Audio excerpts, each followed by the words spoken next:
আমাদের প্রতিনিধি, দুজন প্রতিনিধি তারা প্রশ্ন করেছিল বলে তাদেরকে পুলিশ ডেকে প্রশ্নোত্তর পর্ব শুরু করেছে। মানে মমতা বন্দ্যোপাধ্যায়কে ইন্টারভিউ করতে চেয়ে পুলিশ তাদেরকে ইন্টারভিউ করেছে। সন্তু পান, কিশলয় মুখার্জি মুখ্যমন্ত্রীকে বেসিক প্রশ্ন করেছিলেন।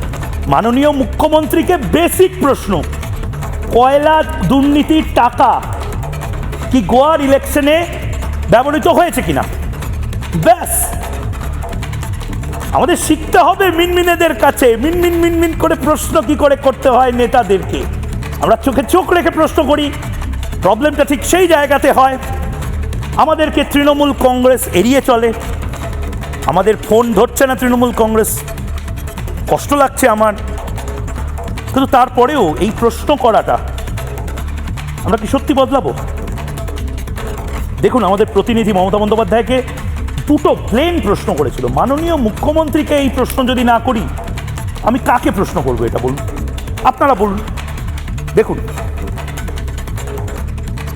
মমতা বন্দ্যোপাধ্যায়, কয়লার টাকা কি গোয়া নির্বাচনে ব্যবহার করা হয়েছিল? আপনি ভালো বলতে পারবেন, বিজেপিকে জিজ্ঞেস করুন। দাঁড়ান, কয়লার টাকা অমিত শাহ ব্যবহার করেছেন, অমিত শাহ ব্যবহার করেছেন, রাজনাথ সিং ব্যবহার করেছেন, জগন্নাথ চট্টোপাধ্যায় ব্যবহার করেছেন, শুভেন্দু অধিকারী ব্যবহার করেছেন। এবং তাই আপনাকে বলছি যে আপনি ইডি তাদের রেড করুক, অমিত শাহকে রেড করুক, অমিত শাহকে রেড করুক, শুভেন্দুকে রেড করুক, জগন্নাথ চট্টোপাধ্যায়কে রেড করুক, রাজনাথকে রেড করুক। Thank you so much, thank you so much, thank you so much.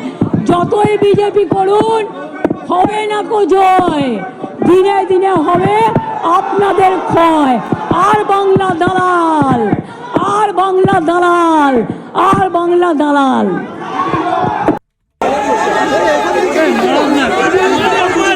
আসে প্লিজ, আসে। তোমার কথা আমি উত্তর দেবো না।